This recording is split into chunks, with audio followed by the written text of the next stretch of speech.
তোমরা কি জানো এবার ইনভেস্ট করলে তোমাদের টাকাও হয়ে যাবে ডবল? আরে না না, কোনো ফ্রড বলছি না। আমরা তো সবাই ইনভেস্ট করি, বাট আমাদের এই ইনভেস্টমেন্টটা ঠিক কত বছরে ডবল হবে সেটার কোয়েশ্চেন আমাদের সবার মধ্যেই থাকে। সো এই কোয়েশ্চেনের অ্যান্সার তোমরা নিজেরাই ক্যালকুলেট করতে পারবে।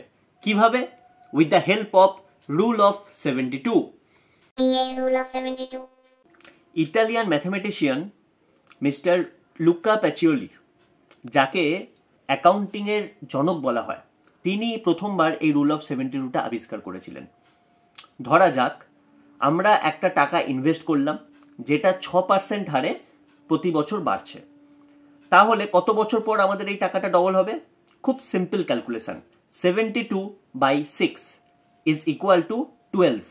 ইয়েস, 12 বছরে আমাদের ওই টাকাটা ডবল হবে।